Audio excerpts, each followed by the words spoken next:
morning. Good morning.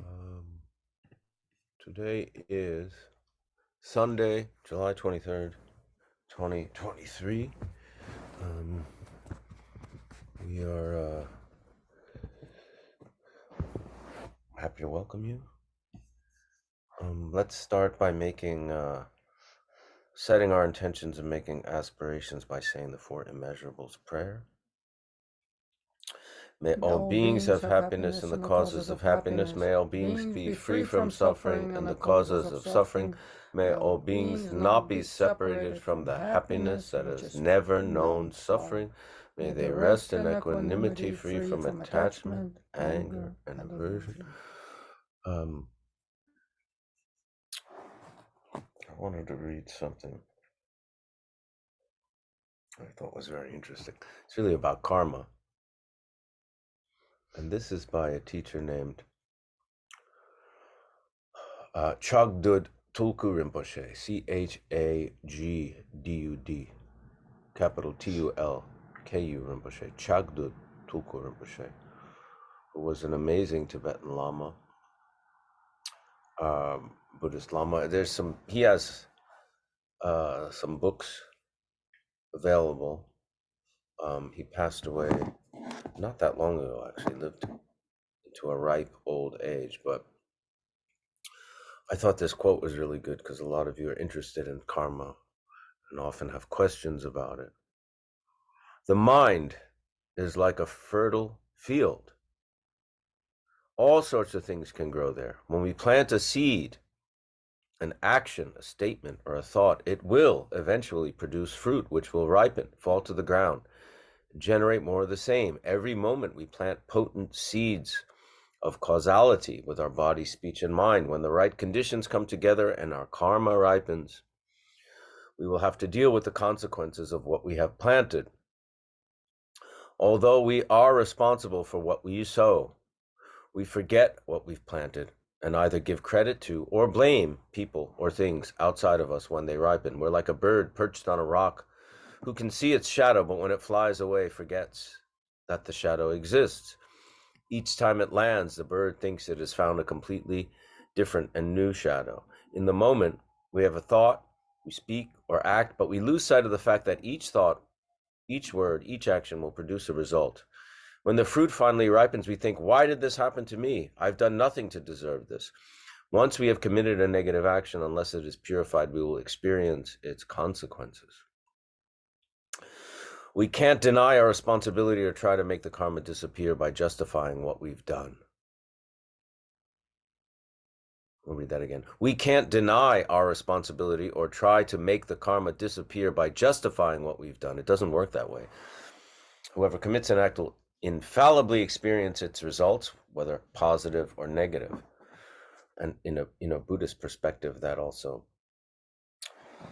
includes actions, body, speech, and mind from prior lifetimes, not just this one,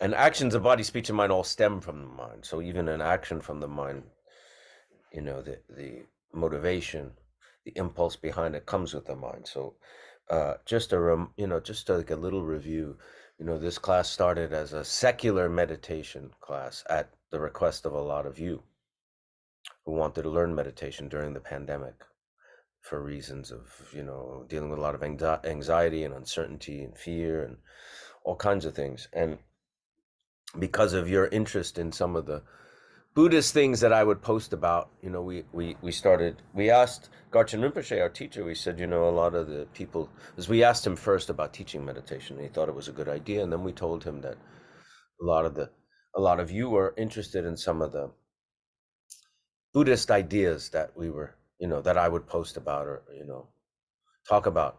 And he said, well, focus on the mind, because mind, Buddha is not the name of a man. Buddha is the name of mind. And the Buddha and the Guru, the Lama, in a way, they don't exist, in actuality, they don't exist outside of your own mind. That doesn't mean they're imaginary, or you're making it up. But the only way you can relate to them, the only way you can perceive them, the only way you can interact with them is through your own mind. There's nowhere else to find them.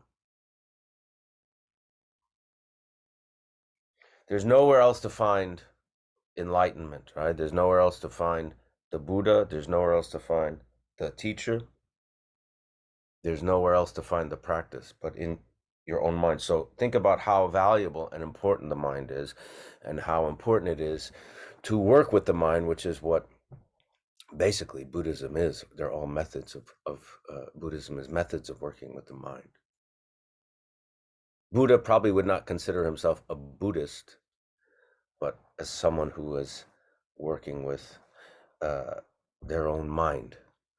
So that's why these practices are so important and so valuable.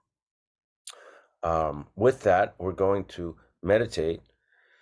We're not doing an extensive review today. Those of you who have never been here before, if you go on the Meditation with Michael Imperioli YouTube and look at the first two classes from this year, 2023, mid-January around, there's detailed, extensive review of the basic meditation technique that we do here. We're going to start with the 9 purifying breaths, which deal with the subtle body channels, and we have a diagram of these channels that can give you kind of a more visual idea of what we're talking about. And Victoria's going to do the 9 purifying breaths, and we'll take that right into our meditation. So we're going to start with putting our hands into the Vajra fist, taking our thumb, pressing it against the base of the 4th finger. Remember, the visualization together with the breathing is what makes this into practice. So when we breathe in, we visualize that we are inhaling purity and perfection of all the Buddhas, the luminosity of our mind, of the Buddha's mind. We're inhaling pure white luminosity. We're exhaling through each of the channels the affliction that is connected to that channel.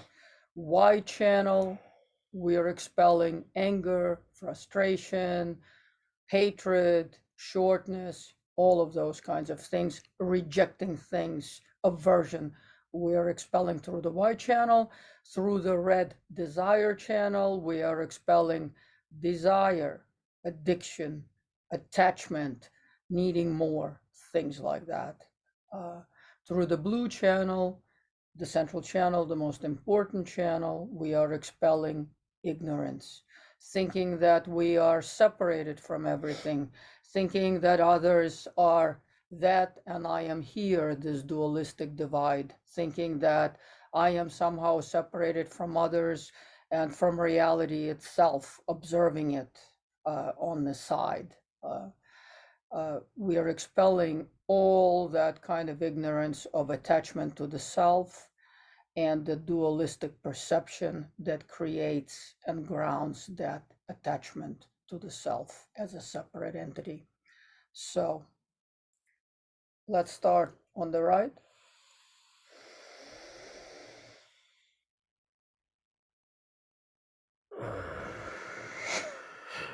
Visualize expelling the affliction, the negativity. Inhale pure.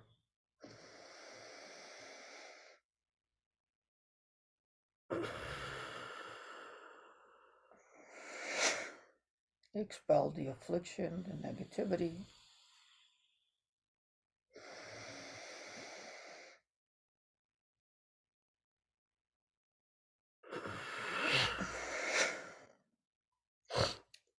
And now we're going to clear the other side channel. Inhale white luminous air. Exhale the negativity. Inhale brilliance.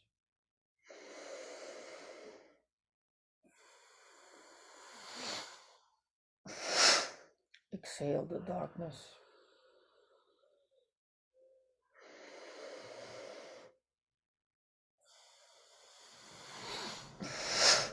And exhale, affliction.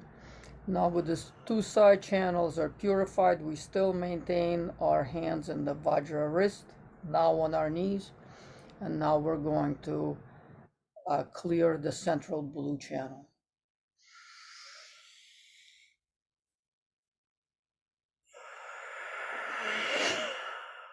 Exhale, ignorance.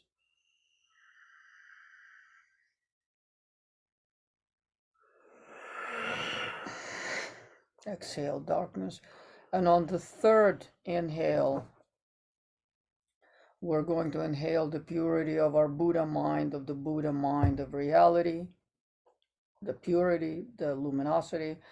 And as we're exhaling, we will visualize our consciousness in the form of a green sphere at our heart center. And when we exhale it on this exhale through the blue channel that connects, that is open at the center of our head, at the Brahma aperture, we're going to exhale the green bindu, the green sphere of our awareness, and merge it with all.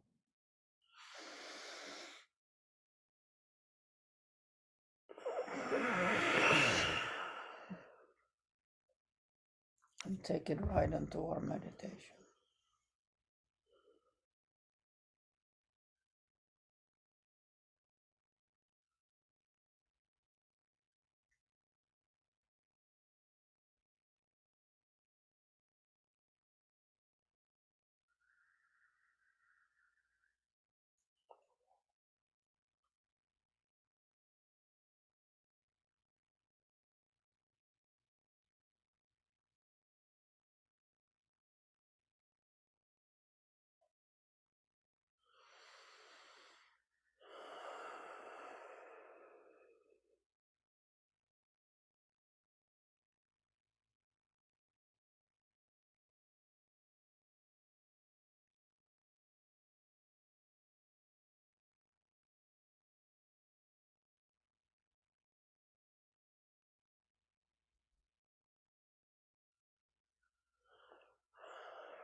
Remember, the practice really ultimately is becoming aware of what your mind is doing. And when you're aware that your mind is thinking, leaving the thought where it is, not following it, not rejecting it, not pushing it away, not judging it as bad as good, just kind of seeing what it is and leaving it where it is. Watch it dissolve back to the breath, and basically repeating that over and over and over again.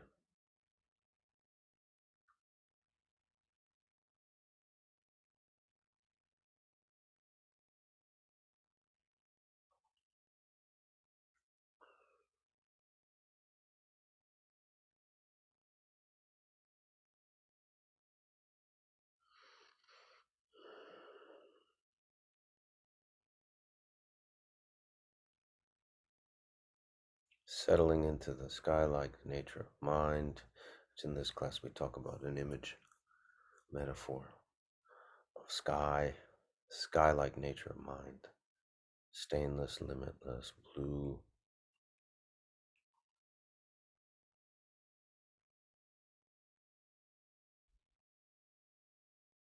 clarity.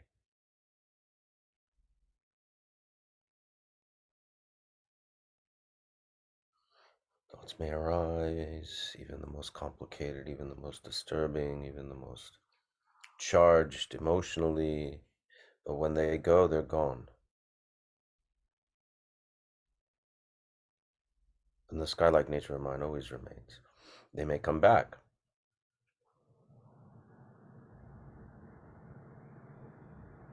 But again, they will go.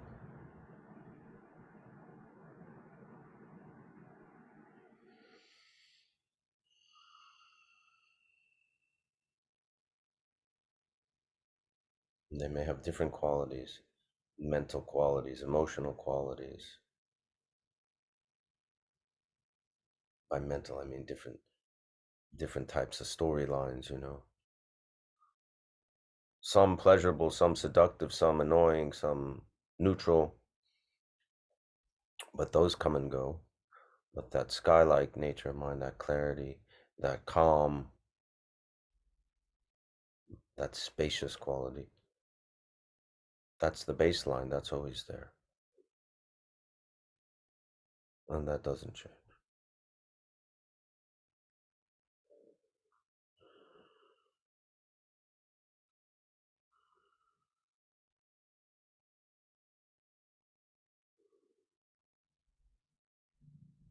The fact that you're thinking doesn't mean you're doing this wrong or not succeeding. That's part of the process and the work, working with the mind.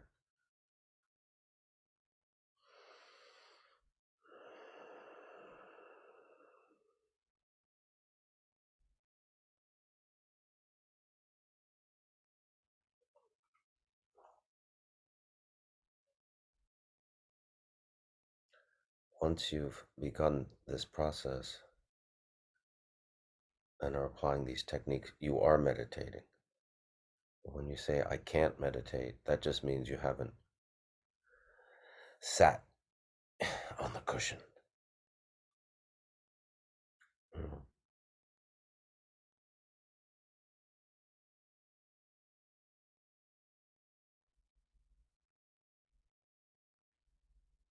Working with the mind, which means working with the thoughts, is meditation.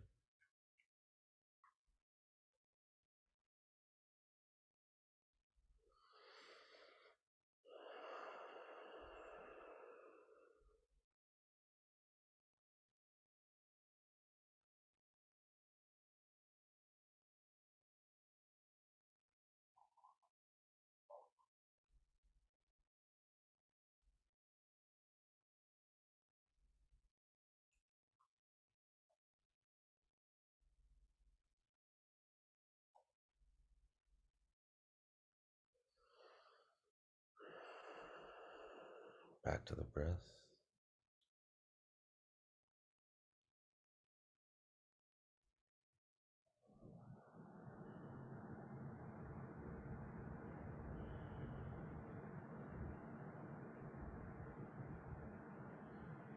If your mind is particularly agitated today, busy, you can lower the angle of your gaze. And conversely, if your mind is a little sluggish, almost sleepy, you can raise the angle of your gaze.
Great.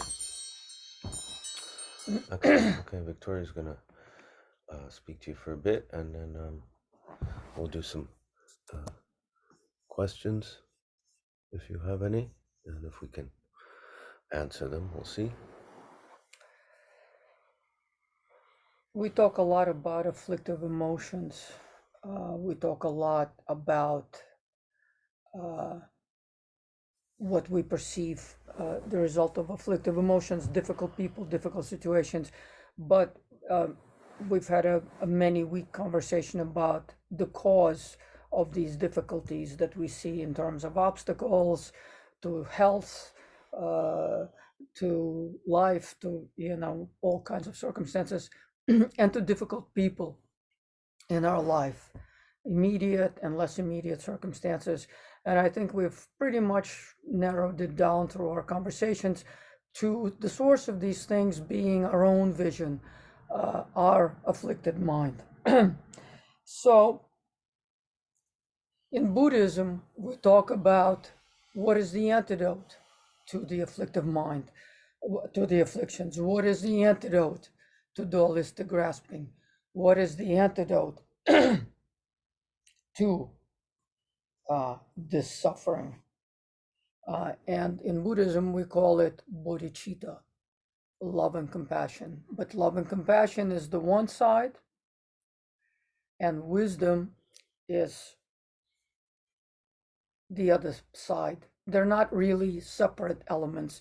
It's the union of those elements of love and wisdom that kind of gets a little bit closer to the significance of bodhicitta. Bodhicitta is a very vast topic. It's difficult to encompass it in 10 minutes, but so we recite the four immeasurables at the top of the class to set our mind into the proper space. That space being free of this afflictive mind. Right away in the four immeasurables, when we recite them, we have the antidotal way of placing our mind, or placing our mind into a state that is beyond and transcends the afflictive ordinary mind of dualistic grasping. Love is when we hold beings. Compassion is that we desire to end and to eliminate suffering of all the sentient beings. The other two portions of the four immeasurables is rejoicing for them. That is an antidote to our affliction of stinginess and jealousy, and the equanimity is really an antidote to ignorance in a more general sense. So today I just want to talk about love and compassion, the two first portions of the four immeasurables. It is said in Buddhism that love and compassion is the antidote to afflictions. It is an antidote to dualistic grasping mind, in which we usually abide. It is essentially a glimpse into the nature of our mind, not the ordinary dualistic mind, but the basis of all mind, of all existence, our nature of our mind. It is the difference between conditioned and unconditioned. It is the difference between the space of awareness and the movement in which, in the space of awareness, the movement, what we call thoughts, emotions, all these kinds of things are able to arise. Of course, we usually, in our ignorance, identify with the arising. And in meditation, as practitioners, we start to shift our focus and identification with just the openness, the space of awareness where all this movement takes place.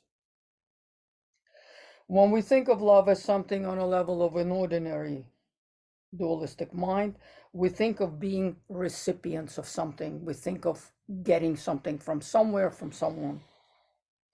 In relationships, we want the other to love us, fill us, hold us to the exclusivity of everything else, love us with this kind of slave-like devotion, and they never waver from what we desire from them. And very often in relationships, between two partners, it's about, if you don't love me this way, if you don't say this to me, if you don't look at me this way, if you don't gift me this way, this is what we think love is. In religion, when we talk about love, in many of the religions, we think of being the recipients of this love of God, or love, of the divine, that we want to enter into us and permeate us and fill us. And it's something for us. It's our own thing. It's all ours. And often we take that love and we can hit others with that love. We say, well, my religion, my love that my God gives me is like, you're outside of it. You're an outcast of it. I can scold you with that. So this is kind of, at least two ways to think about the difference between ordinary love and what bodhicitta is. The ordinary love is always something for me. My expectation of how I want to be loved, of what I want to be the recipient of, how I want the other to look at me, to speak to me, etc., etc. In Buddhism, it's exactly the opposite. So in Buddhism, we have to think in reverse, because in what we talk about, love, compassion, wisdom, which the bodhicitta, one word holds multiple things, and I'll address this in 1 minute. We have to think of it as the state of, it's a love that is an absence of the self. It is a state in which there is no presence of afflictive, dualistic grasping. I want this, give me that, that is mine.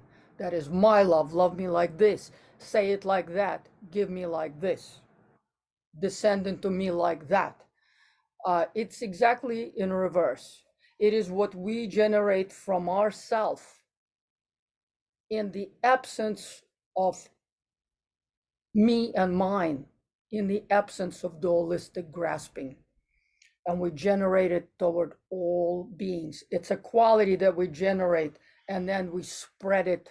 We can start small and then expand until it is infinite, until we understand what this last of the four immeasurables regarding equanimity means.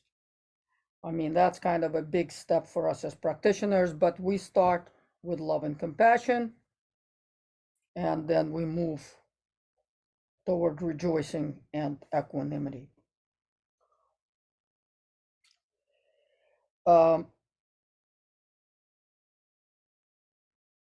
So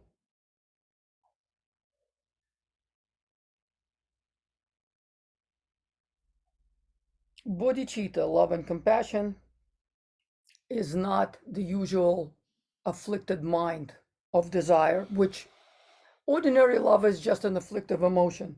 It's something that we really want from others for ourselves. And often it's so dependent, and the affliction is so demonstrates itself so rapidly, because if we're getting the love from someone, from a child, from our partner, etc., etc., we always want more from our mother. And the minute they don't give to us what we want, exactly how we want it, we hate them, we go to the therapist office, we blame them, we scold them. It's just an afflicted mind. But bodhicitta is something that is exactly the opposite. We are trying to generate it from us to give to all sentient beings. We receive the love of the Buddhas and of our teachers like a spark that kindles our own fire and generates a fire that will eventually burn away all affliction and dualism, and will become love that is covered, that eventually expands to all beings. It's a kind of love that we should try to understand in terms of the sun. The sun is not just one quality, right? The sun shines equally upon all sentient beings, reaches to the darkest, the poorest, the these and the most tormented, afflicted, rich and poor, and this and this. It shines on everything equally. It shines upon the animals and other sentient beings equally as it shines upon us. The sun is at the same time gives life to all beings, right? It's at the same time brilliant and luminous. That's the aspect of wisdom. At the same time, it is warm, and that is the loving compassion aspect. We cannot think of the sun in these separate qualities. The sun is never cold and selfish, right? Just the wisdom aspect. And the sun is never just warm and hot, which is kind of like this emotion of love. The sun is both wisdom and compassion brought together. It's luminosity and warmth, and that's what bodhicitta is. So start to think in this way. It's very, very important. Now, how do we practice it? So first we practice it by checking our mind. We check in and we go, am I in the state of wishing? Am I in a state of being, my mind is in the state of mind of the four immeasurables? Or am I here like trying to be, this is mind, if you don't do like this, if you don't behave like this, in this kind of a selfish, ordinary kind of a afflicted human being mind? Or am I trying to cultivate the qualities of my true, complete Buddha nature? The four immeasurables is the checking point. I check my mind. I set myself. I inhale the pure white. I exhale the afflicted mind. I set the intention. That is, I take my mind out of this mind and me and this busy monkey mind, and I bring it back into the state of meditation, clarity. I check everything. And the meditation itself, we've gone through it many times, is Tonglen. Tonglen is we take the dark, difficult energy from others, we bring it into the luminous sphere of white light at our heart center.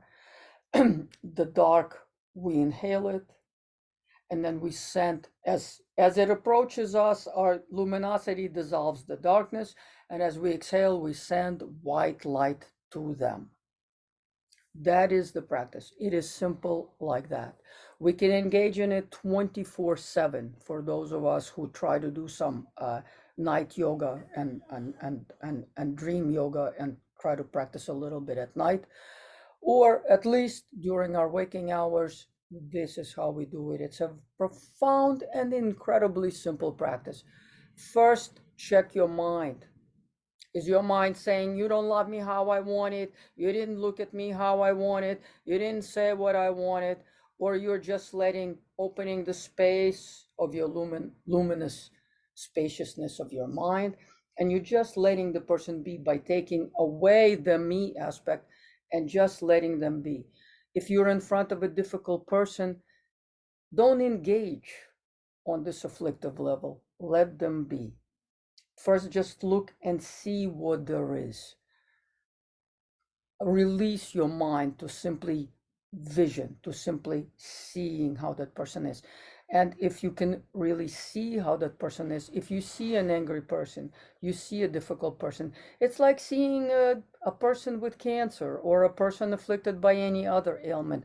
Your next immediate emotion, if you are abiding on the side of clarity, of luminosity, of your bodhicitta mind, of your ground mind, the next immediate step will be that warmth, that you want them, you want to alleviate their suffering.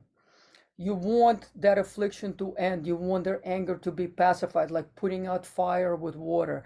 You want their illness to end. So this is how we deal with difficult situations, difficult people.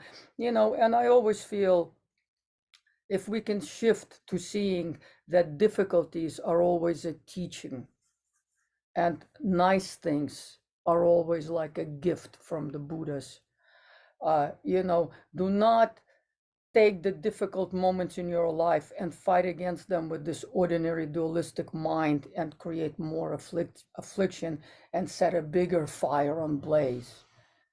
but rather see it as a teaching. You're here immediately when we are encountering a difficult situation, whether it's our health situation, difficult people, difficult spouse, difficult child, difficult, whatever, whoever, boss.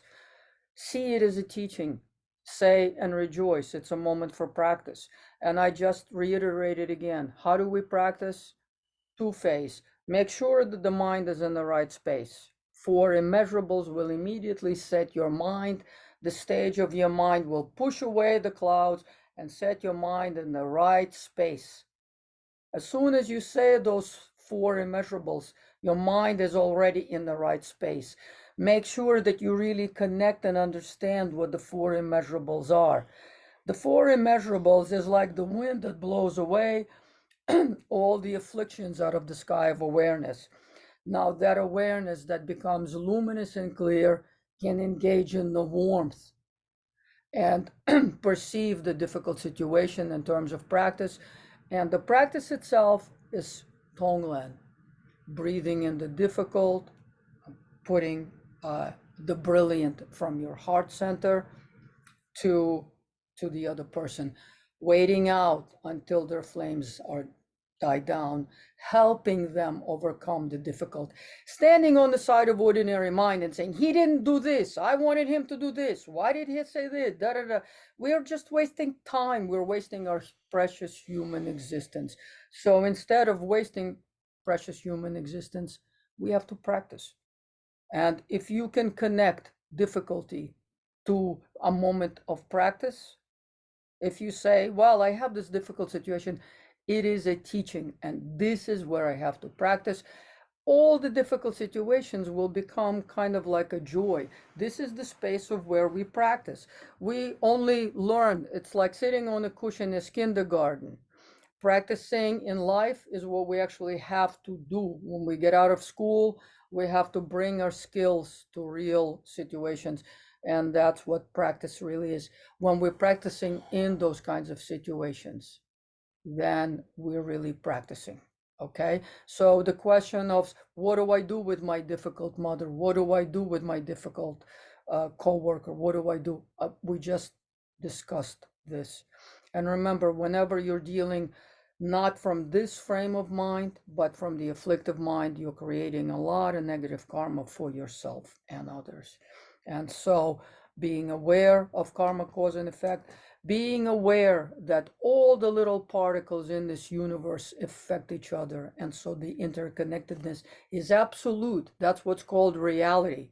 We're not separated from it. We're not somewhere in the corner where we're looking at it, at reality under a microscope. The universe in Buddhist in Buddhist world is not primarily material. It is primarily awareness. Material aspect of the universe is an aspect, derivative aspect of our awareness. So remember, your mind also generates measurable waves, measurable energy, and what you're thinking also affects everything out there.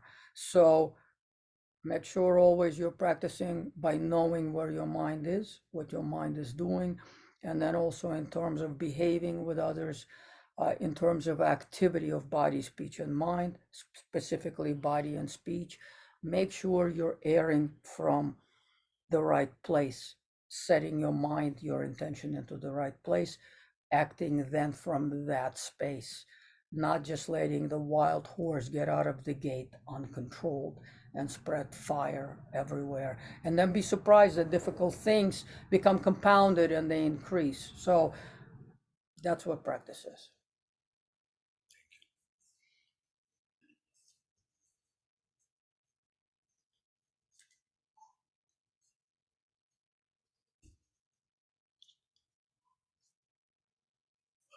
This is my first live session. During the previous breathing exercises,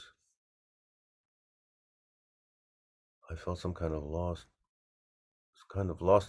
of balance when I tried to eject the negativity. Could there be an explanation? Yes. The explanation is that on an ordinary level, our ordinary dualistic mind identifies with pain, with suffering, with negativity. Sometimes If we are not angry, if we do it habitually and continuously, that's the pervasive energy. Like if, let's say, if we are water, but we're always boiling water rather than cool water, we almost feel at loss when we try to eject that temperature, or we try to eject that anger or whatever, anxiety. If we are repeating something continuously, we identify with that quality so pervasively that our mind is the mind of anxiety, our mind is the mind of anger, our mind is the mind of sorrow, etc., etc. So it's really, if it's your first session, what we did in meditation, Michael gave a tiny little preview.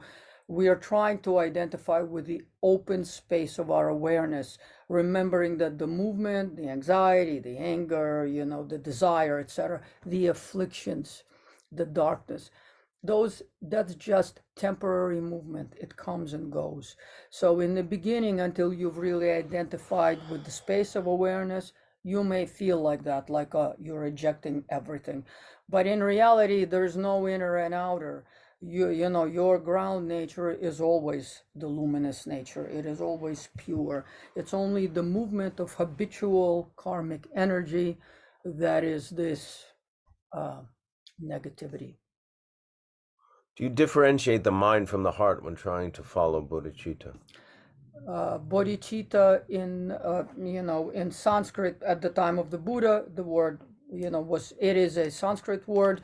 Mind and heart are not differentiated, and mind is not the brain, and heart is not the physical place of the heart. Although we do deal with the heart chakra, but we're dealing it not with the physical organ, rather at the central channel. There are specific energetic points where where we work with subtle body, but bodhicitta is mind and heart, relating to what I just spoke before, a mind being the wisdom and the heart being the loving compassion. So think of it like that. Don't think of it in terms of other kind of conceptual structures. Yeah, and in our tradition, they refer to the mind being here, not here. So think about that. That the mind is not the brain, which is a whole big argument in neuroscience. That consciousness just a result of brain function, or is consciousness something else, that the brain being a mere receptor, antenna or something of consciousness, which exists outside of us and within us. But they refer to the mind being here. What are your views regarding technology and spirit? Are we in a technological and spiritual crisis? This is our karma to be alive at this point in time. 80,000 years ago, we had to run from lions and tigers or whatever, and now we have to deal with social media inundating us with information, and mass media news, 24-hour news feed that often sells fear and stresses us to a very difficult point with things to worry about. But at the same time, technology allows us to do this right now together, to meditate together. We wouldn't have met. Some of you may not have found meditation if it wasn't for Instagram, you could say. Technology allows us to have teachings, retreats, take vows, and empowerments through a computer, which in the past was not possible at all. Technology allows certain diseases to be eradicated, vaccines to be found, so there's a good side and bad side, like everything, there's nothing we could do about being alive at this point in time. This is our karma, and we have to work with it, or not. You can get rid of your computer. It's, for most of us, it's probably not a practical thing, or you get rid of your cell phones, but it certainly is possible still to go to a remote place and meditate if that's what you want to do and practice or something. But You know, I wouldn't get hung up on it. You know, sometimes it's good to set certain limits. You know, not use your phone, not go on social media for an extended period of time. You know, find a balance. You know, can easily be an addiction. There's an addictive quality that the algorithms tap into and are using our brain chemistry. So we have to be mindful of that and aware of that. But I don't think, you know, I mean, they had the Inquisition in the Middle Ages. So, you know, that a spiritual crisis? Probably for a lot of people. Um, you know, there's uh, positives and negatives to being alive at this point in time. You know what I mean? So try to stick with the positive. And I'd like to add that in Buddhism, Vajrayana Buddhism particularly, which is what we engage in, things are, you know, ourselves and all phenomena, all things are always viewed at least on three levels: outer, inner, and secret. And then there's also the most secretive level. Those kinds of teaching, secret and most secret level, you get as you advance from our teachers. They actually basically deal with more with the view of emptiness, kind of like the ultimate view on reality and how things arise, abide, and cease. But the outer is one thing, you know, and of course we are a part of the determination of how we perceive the outer. We can't see reality because our insertion into it from our side, with our habitual tendencies, with our moods, with, you know, all these kinds of social structures, etc., etc. There cannot be an objective thing. I mean, there's no such thing. But the inner quality, whatever is there outside, whether we're dealing with wars or plague or technology, whatever the outer circumstances are, and we are, of course, involved in them, that's almost like the manifestation of the inner and secret. The inner will always be either on the side of the spaciousness of the mind, of awareness, or this ordinary dualistic mind with its five afflictions. There will always be the five afflictions.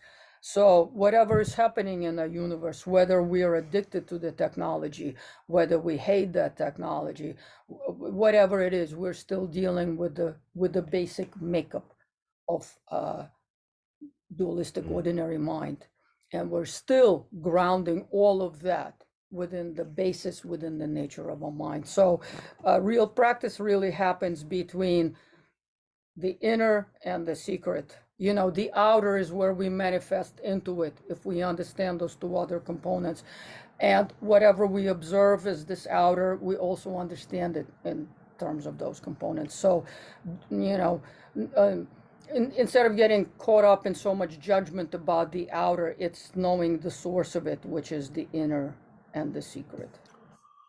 As a social worker, I've often come across people on the receiving end of abuse who have too much love and compassion for their abusive partners and not enough love and compassion for themselves. Um, Before we address that, we'll come back to that. Your name is Dawn. I want you to answer that first, and then we'll come back and discuss it. And use your wisdom mind to answer that question or comment on that question, and then we'll come back to it. After COVID, I decided to just avoid difficult people and cut them completely out of my life. Is that a good way of dealing with them, or should we try to change them? Well, definitely not try to change them, because you can't change other people. I mean, what you can do is change how you relate to them.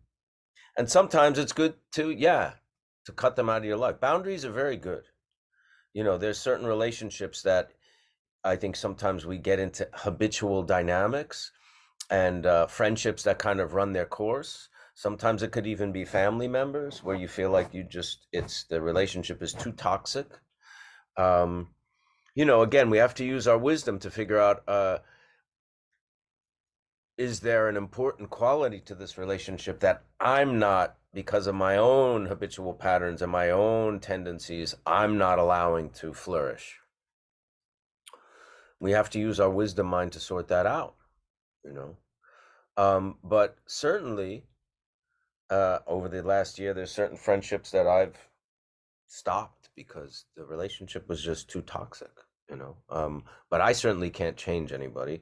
You can, of course, offer people advice. I mean, the best thing is always to become somewhat of an example or something, if you're meditating and uh, people see that or are curious about it, or even if you meditate and practice for a long time and maybe a tiny bit of movement happens where you're you know uh, 0.1% more patient than you used to be, they might notice that. Um, so again, you have to use your wisdom and really investigate, well, what are you doing with this relate, why are you deciding to cut it off? Is it better to try to work something out, you know In what you're saying, you're addressing a movement, because everything, mind and our relationships, etc., it's a process, it's not a thing. So moving away from toxicity and negativity, you have to ask yourself, what am I moving toward? And if you can Mhm. say to yourself, I am moving toward having more light, having more positivity, having more fruitful, meaningful relationships, because so often we get stuck in these negative relationships. They feed our own negativity. Often we have, people in our life who are kind of not particularly great beings in terms of their conduct, et cetera, and the mindset, because it almost justifies us doing those negative things as well. How drinking people have a lot of drinking friends and, get high together and things like that. So abandoning negative things, while understanding, while it's okay to say, yes, I want to abandon the negative things, and be happy to identify that you're making a movement toward more lighter, more positive things. When our mind changes and we want to move from dark to light, that's what happens. We shed the darker spots. And of course, that also comes with shedding friends. It's like if you're going to stop being an alcoholic, you will shed friends who are your drinking buddies. It's not a negative thing in any way at all. I mean, of course, hoping that we're not discarding people who really, really need us. But these kinds of, a lot of these negative dependencies, which we sustain for many years, it's us sustaining our own negativity. And if you've said to yourself that I'm moving away, making a choice to move away from the dark, maybe there'll be a little bit of an uncomfortable spot. But as you become lighter and there's more love and compassion and wisdom, you will open and magnetize those other relationships. And it's okay to be alone for a little while. It is wonderful to shed negativity in all forms. Someone has a question about the meaning of the Vajra fist. In Oh, the the Vajra beginning, when we were fist. doing the breathing, the fist. Go ahead. The Vajra fist, I'm not an expert on it. I mean, the 9 round of breath purification is a teaching that, we've received ourselves. But from what I understand, there are negative channels. Actually, yeah, there are negative and positive energies channels that we're pressing here. I know that through our right hand runs a channel of compassion, and we're activating it when we're pressing down on it. So the Vajra fists are very important for working uh, with the winds meaning the energy, that is the electrical currents that are going through our body, preconceptual energy. But that energy itself can be positive and negative, more illuminating or afflicted energy. That quality of energy we're working with our subtle body, with the Vajra fists and the 9 rounds of breathing. Is there a disharmony between being mindful and letting your mind wander to foster creativity? For example, when I'm doing something normal like cleaning, my mind can wander and I'll come up with musical ideas. I think that's still being mindful, because you have to be mindful that you're having a creative idea. It's just about a discernment in terms of, I mean, if you're cleaning and you have you start remembering the person who bumped into you on the train the day before and how angry that was, and that you should have, bumped him back or said something that, if you're getting caught up in that, that's, afflictive mind. But if you have you're doing something else like cleaning, and you have a thought about a lyric or a song or an idea, that takes a certain amount of mindfulness to know that and see that. So I don't see that this harm. I think it's the same thing. How can retreats transform our perception of Buddhist meditation?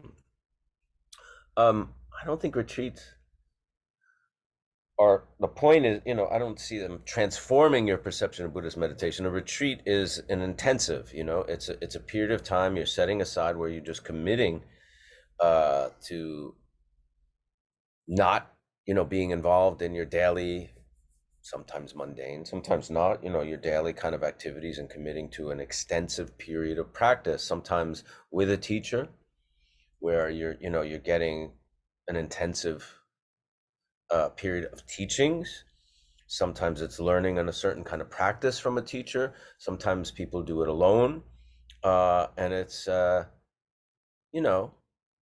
exactly that. It's an intensive period of time where you're committing to practice, because, a lot of us have very busy lives, and maybe you do 20 minutes of meditation in the morning, and maybe you don't think about practice at all for the rest of the day till the next morning when you sit. But sometimes it's some of us try to tap into the mindfulness throughout the day, but those periods of retreat can really shift things in us where we really kind of recognize the importance of practice. If you want to add anything. I like to think of retreat as a cleaning. Like if I considered myself to be a rug, I would, all the dust, stupid negativity would be beaten out of it through one instruction and love of the guru, because that pertains to our view through which we see reality. So like the whole getting bigger, and we can see a bigger slice. And the most important is, in retreat, we really get to work with the nature of mind rather than the movement, the ordinary fluff that happens in the space of awareness. And so it isn't about a concept where we're changing, we're substituting one concept for another. It is rather actually taking a trip to this location of the openness of the mind, where we actually get to spend a lot of time where the fluff settles, the movement settles, and we can actually experience the nature of the mind. The teacher is also, the teacher is like a plug we can plug into to get that electricity, to get that quality, because with the teacher in his presence, we're in that sphere of that great openness. And a lot of times in presence of great lamas, our mind settles naturally. We employ visualization and mantra. That a mantra holds the mind in its stillness, in the place of just pure awareness. And if we can, in that time, when we spend that much time, we can actually really see that space of awareness and become familiarized with it. It's like coming home, right? It's like the lost sheep comes home, it finds its way home. That's what a retreat is. And it is a cleaning. It really is a process of purification. In retreat, we have the time and the method and the space to have that, to achieve that.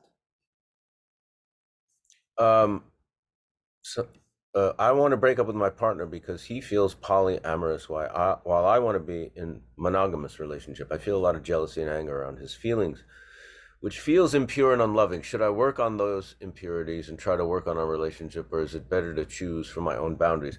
Your name is Linda. I'm going to ask you the same thing I asked the other person. Write back and answer your own question, and then we'll get to it. Use your wisdom to, kind of answer what you're asking us.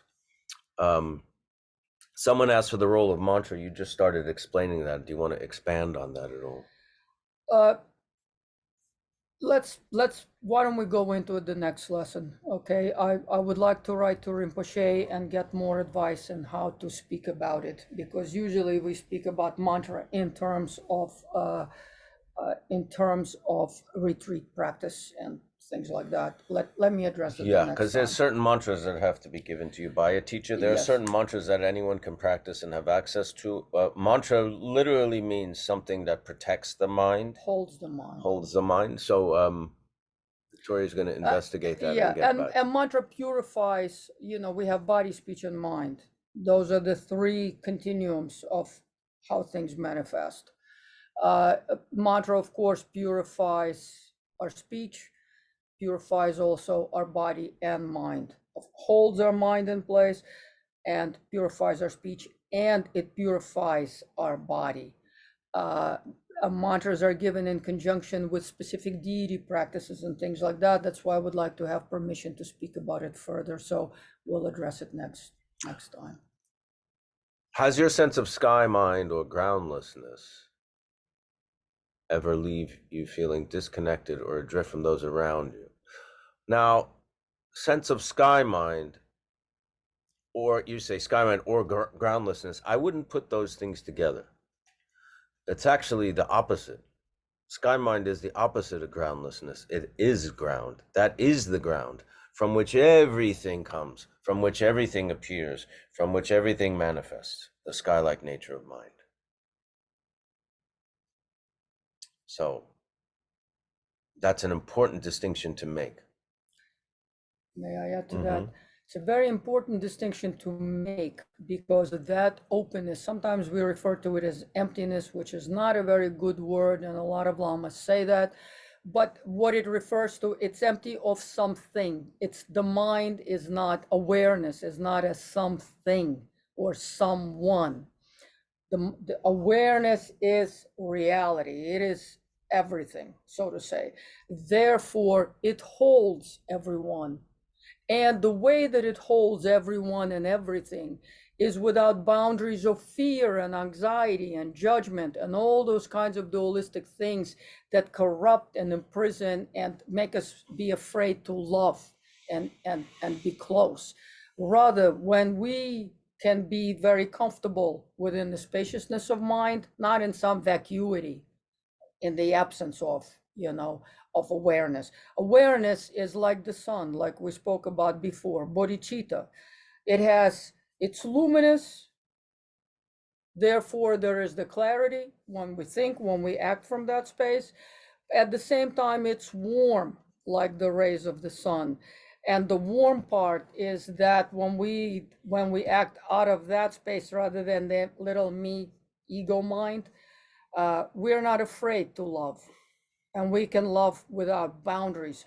We don't need the other person to behave like a monkey with, project with whatever projections and satisfying those projections. And if they don't give us what we want, our little monkey mind, our ego mind lashes out. No, the awareness is actually connected to all and has an infinite capacity of equanimity, meaning equal, unbounded to all, is able to love in that way. That's really what bodhicitta is. And bodhicitta is a bit of a complex notion, because there are two kinds. There's the relative, and then there's the absolute. The absolute in many traditions is taught first, in conjunction with the space of awareness and with the ability. It's where we have to know that our Buddha nature is the capacity to love without any limit. It doesn't mean allowing like stupid things to happen. That's not what I mean. But it is love that is not attached to anything or anyone, because it's not attached to some projected result. It is just purely an ability to love. Relative bodhicitta goes a little bit more into, more practical application in pragmatic sense. Okay, so Dawn, who asked about, said she was a social worker who had come across people on the receiving end of abuse who have too much love and compassion for their abusive partners and not enough love and compassion for themselves. She answered her own question and said, dependency is not love. I guess using wisdom, I would work on fostering a healthy idea of the essence of love. What is real healthy love? I would focus on that. Good answer. Yeah, because love If we're not talking about the affliction, this dependence, this darkness that consumes us or makes us a slave or a whatever, it takes two people to be in this kind of a relationship of master slave, or one who inflicts pain and the recipient of pain. When we break up that kind of that malignancy, when we break up that cancerous cell, uh, you know, we're breaking up that afflicted. We only call it love, but it's really just some kind of an afflicted mental state of desire, dependence, etc., that comes. It's like an illness with many different symptoms. When we talk about bodhicitta, it's something completely different. And yes, this, what you just said yourself, love is independent of all those kinds of things. It's not an afflicted state of mind. And Linda answered her own question. Linda, who asked about a partner who wants a polyamorous relationship while she wants a monogamous one. And she said, I should probably practice love for my boundaries as well as love for my partner by letting him be without judging, perhaps not as partners, but just as beings and ex-partners, part of the same constellations. Exactly. I mean, if there are qualities about that person that you love, but you feel that it's not a harmonious relationship is not possible, a person like your partner who feels like his desire should overwhelm the quality of the relationship, that desire and wanting more and more and more here and there and taking from all these different sources is something that should be admired and supported. No, it shouldn't. You don't need to. It's just a very afflicted mental state of greed. I want this and I want more. So you're absolutely right. Loving him, understanding him, just letting him be as he is in that mental state. But understanding that that's supporting those afflictions it's like supporting an alcoholic or any kind of other addiction. So it's not love. You can love him and let him do what he needs to do, and I think a much better way is for you to find your ground, to find your freedom, and you don't need to nurture these kinds of weeds in your garden necessarily. But at the same time, as long as you have no negative, afflictive, judgmental kinds of things toward him, just let him be. And I also want to say, I mean, there are people who do have polyamorous relationships that are consensual, and they go into that with thinking it, and that if that works for them and it's loving and it's kind, it's fine. The people have all kinds of relationships in this world. I'm not saying that only monogamy is right, or it's what works for you. And if you have what you thought was a monogamous relationship and you want to change the dynamic, that's a very different thing than going into a relationship with that in mind, and you kind of making a boundary. There's two different things, and not the world is not one size fits all. So I don't want to cast a judgment on people's relationships, but we're talking specifically from the relationship you had, and how your partner wants to change it, which from what we're hearing from you is at the expense of the love that's already been fostered there. So there, if you were to write and just said, I'm in a polygamous relationship with two other, a polyamorous relationship, not polygamous, that's a different thing. Polyamorous relationship with two people, and it's very happy and harmonious. Is that okay? I would have a very different answer. I'm saying it's okay if you're okay with it, but you're writing to us saying you're not okay with this and kind of saying, are you wrong for being not okay? That's a different story. And you don't need to listen to anyone's judgment or approval. Nobody needs to approve. But what you are describing as your mental state being so afflicted in conjunction with being with that person, you would be abandoning or leaving those very things that kind of trigger and afflict you: the jealousy, the pain, the suffering. So you're going to allow him space for what he needs to do. At the same time, you're noticing inside yourself and you're saying to yourself, I need to be without these mental states, and not artificially by suppressing them. You have to find the right space for you where those emotions, those afflictions do not arise. And, just being in a kind of a relationship that allows you to not be triggered that way. Again, as Michael said, it's not a judgment on anyone's lifestyle. People can live in any way they want as long as there's not a harm to another person. I mean, that's the virtuous way of life is when we're not harming others. And so that's kind of like the rule of thumb. And being kind to others. Okay, we're going to stop here. We're going to dedicate the merit of today's class for the benefit of all beings by saying our dedication prayer, which we do at the end of every class. By this merit, may all beings attain the state of enlightenment and conquer the enemies of faults and delusions. May they be liberated from this ocean of samsara and its pounding waves of birth, old age, sickness, and death. Thank you. Thank you, Nick. Thanks to our producer, Nick Solidio, for his kindness and generosity, because we couldn't do it without him. And thank you all for coming today. I really appreciate it. Take care.